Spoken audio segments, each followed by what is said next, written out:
Dieu de tous les jours par Marc Thomas. Bonjour à toutes et à tous. Dans cette troisième émission, je voudrais vous parler de la résurrection de Lazare.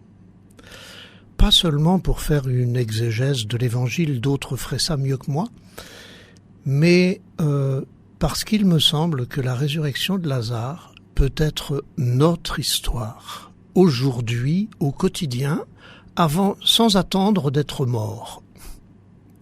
Mais peut-être pour donner du sens à toutes ces morts quotidiennes auxquelles nous sommes confrontés parfois douloureusement.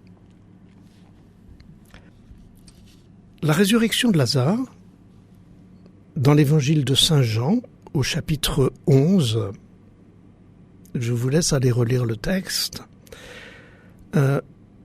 Lazare, avec ses sœurs Marthe et Marie, ce sont des proches de Jésus, ce sont des amis de Jésus. C'est souvent avec Marthe et Marie et Lazare que Jésus se retrouve, et je pense que c'est chez eux qu'il descend quand il est dans la région où ils habitent. Jésus, comme nous, a des amis avec qui il aime se retrouver. Quand Jésus apprend la mort de Lazare, l'Évangile nous dit qu'il ne va pas tout de suite vers Lazare. Il attend un peu, et l'évangéliste Jean nous signale que ce que Jésus va faire, c'est un signe pour manifester la gloire de Dieu. Je vous laisse relire toutes ces phrases avant le verset 30. Je m'attarde à la rencontre de Jésus avec Marthe et Marie. C'est Marie plutôt, qui pleurait. Et quand Marie arrive à l'endroit où se trouvait Jésus, Marthe était déjà là, elle, et dès qu'elle le vit, elle se jette à ses pieds et lui dit « Seigneur, si tu avais été ici, mon frère ne serait pas mort. » C'est un peu comme nous, Des fois, est-ce que Dieu m'aime vraiment? Si Dieu m'aimait vraiment, je ne serais pas confronté à ça. Qu'est-ce que j'ai fait au bon Dieu pour que ça m'arrive? Jésus ne répond pas à ça. L'Évangile continue. Quand il vit qu'elle pleurait et que les Juifs venus avec elle pleuraient aussi, Jésus, en son esprit, fut saisi d'émotion. Il fut bouleversé. La réponse de Jésus à Marie, c'est le bouleversement d'un cœur d'homme, le cœur humain de Jésus, bouleversé par la mort de son ami. Vous allez me dire, oh, c'est du cinéma. Je continue l'évangile. Et Jésus demanda, où l'avez-vous déposé? Ils lui répondirent, Seigneur, viens et vois. Alors Jésus se mit à pleurer. Jésus pleure la mort de son ami, comme nous tous pleurons la mort de nos proches quand ça arrive. Les Juifs disaient, voyez comme il l'aimait. Alors il y a des êtres un peu malveillants. Certains d'entre eux dirent, mais lui qui a ouvert les yeux de l'aveugle, ne pouvait-il pas empêcher Lazare de mourir? Dieu ne pourrait pas m'empêcher de souffrir des fois. Jésus, repris par l'émotion, il insiste lourdement, l'évangéliste, sur l'émotion du cœur humain de Jésus. Jésus, repris par l'émotion, arriva au tombeau. C'était une grotte fermée par une pierre. Et Jésus va dire 3 choses. Enlevez la pierre, Lazare vient dehors, déliez-le et laissez-le aller. Je vais revenir sur ces 3 choses. Jésus ne va rien faire lui-même.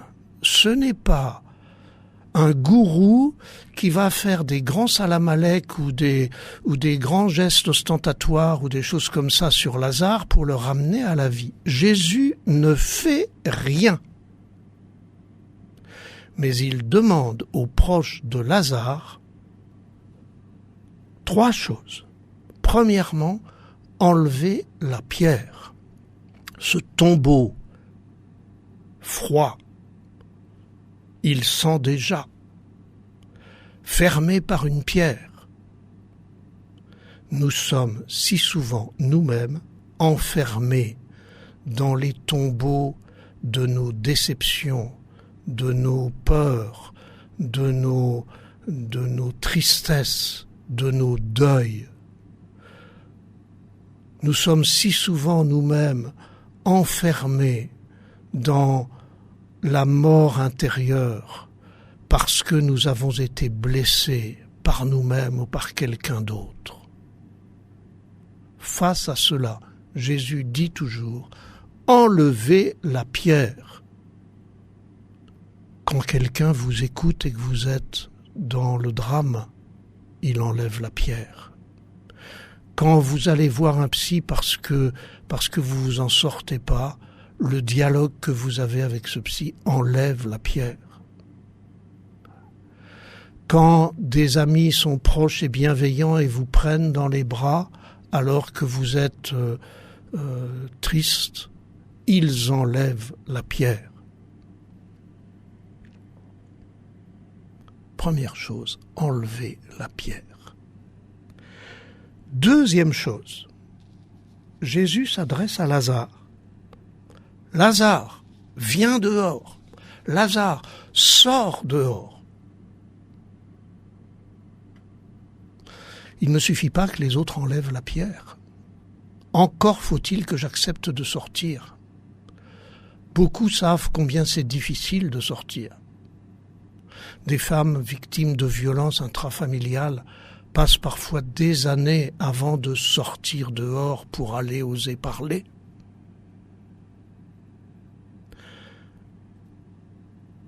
Des êtres humains dans le désespoir, dans le manque de travail, restent parfois des années démotivés, sans force, sans capacité de réagir.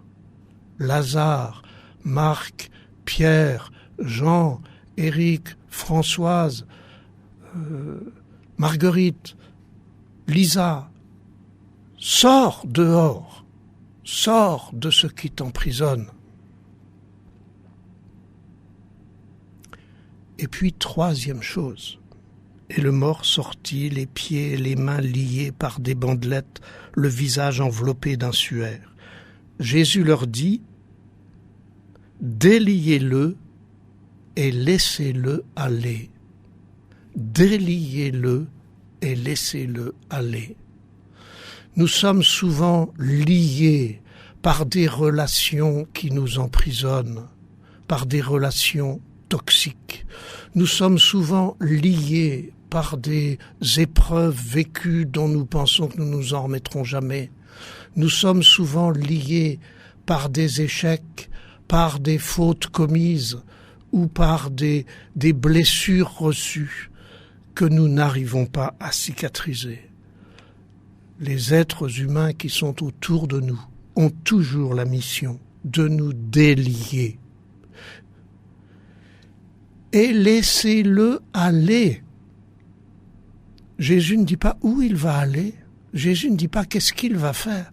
Mais laissez-le vivre sa route, laissez-le marcher son chemin, déliez-le et laissez-le aller. Enlevez la pierre, sortir dehors, déliez-le, laissez-le aller. Voilà qui est notre histoire, voilà qui est l'histoire quotidienne de tant d'hommes et de femmes qui souffrent en eux-mêmes ou dans leurs relations. L'histoire de la résurrection de Lazare, c'est une histoire humaine. Jésus ne fait rien, il rend l'autonomie et la responsabilité et aux morts et à ceux qui l'entourent de ressusciter la vie.